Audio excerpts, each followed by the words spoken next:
Welcome, everyone. Let's dive into this latest buzz around the high level meetups at the White House.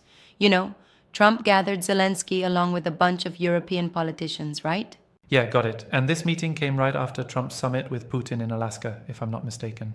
Exactly. And while they were all talking about security guarantees for Kiev and sealing a deal to end the war, there's been a lot of chatter, not just chatter, really, that NATO might not even focus on Russia's so called root causes anytime soon. Mm-hmm. Right, it seems like they've been sidestepping the main issues. I mean, if there's no commitment to address those deep rooted concerns, can we really say much will change? Yes, that's the crux. And veteran Russian military expert Andrei Martyanov pointed out something pretty interesting. He argued that all the fervor at the White House was pretty much irrelevant in terms of actual Yeah. support. He mentioned that, despite all these pledges, Western politicians don't exactly come with the military firepower to back up those promises, right? Exactly. Martyanov basically stressed that these politicians can make pledges, but without the metal and the weapons, those words are, kinda empty. Mm-hmm. That's a pretty sharp observation. But it also makes one wonder, is this just political theater, or is there some hidden strategy at play? Well, it's like they're setting up a stage show where the appearance of unity masks underlying realities on the ground.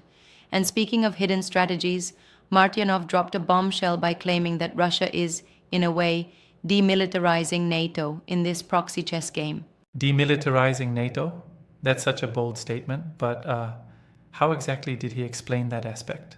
So, from his perspective, while the spotlight is on high level meetings and promises, Russia is actually making tangible progress on the battlefield, chipping away at NATO's fortifications, so to speak. Yes, it's almost like while everyone's busy arguing over words, the real work is happening on the ground.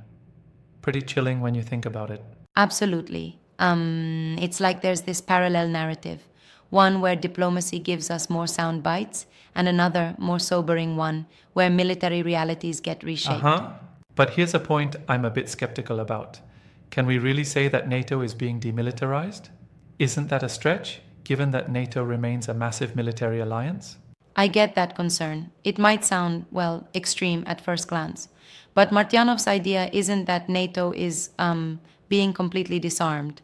It's more about how, in this proxy war, Russia is strategically undermining NATO's overall military posture by eroding its influence and stretching its resources. Mm-hmm. So, it's less about the weapons disappearing and more about the strategic weakening, like fraying the edges of the alliance? Exactly, exactly. It's like, if you have a well knit sweater and you start pulling at one of the threads, eventually the sweater becomes less reliable. That's a vivid analogy. But then, what about Trump's role in all this? He seems to be pushing hard for a deal to end the war rather than endorsing a ceasefire. Right, Trump's approach is unique here. He's clearly not in favor of just putting a temporary pause on hostilities. Rather, he's more interested in negotiating what he calls a deal to actually end the conflict outright. That, combined with the security guarantees for Kiev, creates quite a contradiction in messaging. Yeah. I mean, on one hand, you've got lofty promises, and on the other, there's this geopolitical game that seems to be undermining actual military capabilities. Precisely. And it also brings up an interesting dynamic where the spectacle of high level diplomacy might actually distract from the more uncomfortable realities in the field. Mm-hmm. It reminds me of a kind of magical thinking, hoping that just by saying the right things, you can change the outcomes on the battlefront. Yes, that's a solid point. It's basically like talk is cheap, right? And here, the talk is coming thick and fast, with promises left and right.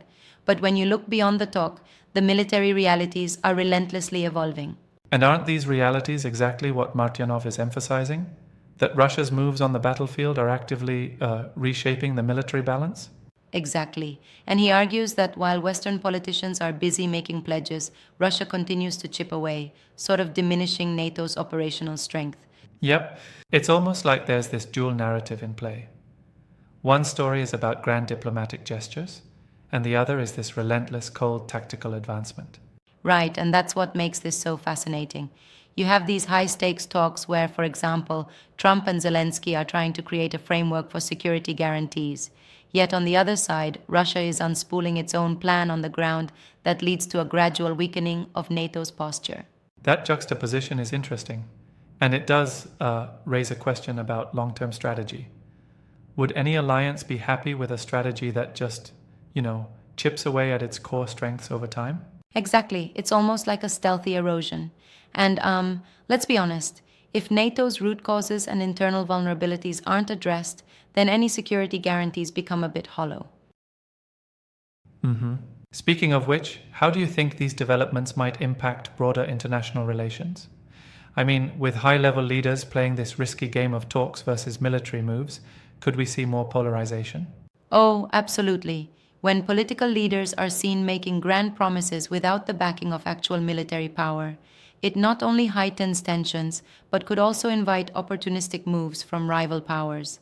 Yes, it's like setting the table while forgetting the main course. And let's not forget the point about how irrelevant some of these VIP visits, like the EU visit mentioned, might really be in shaping on the ground realities. Right, that EU visit was kind of tossed into the mix, but apparently it wasn't going to change much in terms of strategy. It's almost as if it was just another political photo op. Exactly. It's interesting because while these visits make the headlines, the actual military and strategic chess moves continue in relative obscurity. And that's the key takeaway, really. The public gets dazzled by the spectacle, big meetings, high-level promises, grandeur, but the less visible, methodical moves are what might ultimately shift the balance in this, shifting geopolitical game. Yeah. But here's a nuance that I think we should nail down. If NATO is being, as Martyanov suggests, slowly undermined, shouldn't we expect a countermeasure or at least a recalibration of strategy from the West? You would think so, wouldn't you? The reluctance or inability to confront these root causes head-on might just force a re-evaluation down the line. It's almost like an iceberg effect. Most people only see the tip, not what's happening below the surface.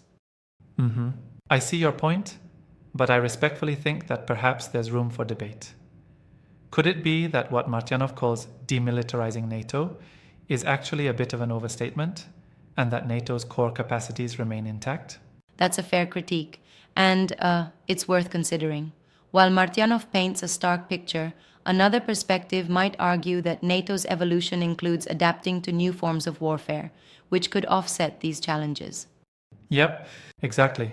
It's a dynamic situation. Politics, military strategy, and even optics all intertwine. And as always, only time will tell how these narratives evolve. Absolutely. For now, keeping a close eye on these developments, both in the high political circles and on the battlefields, seems the best way to understand what the future holds. Right. Thanks for this deep dive. It certainly gives a lot to ponder over regarding promises versus realities in international relations. Anytime. Stay tuned, everyone, and let's keep unraveling these complex threads as they develop.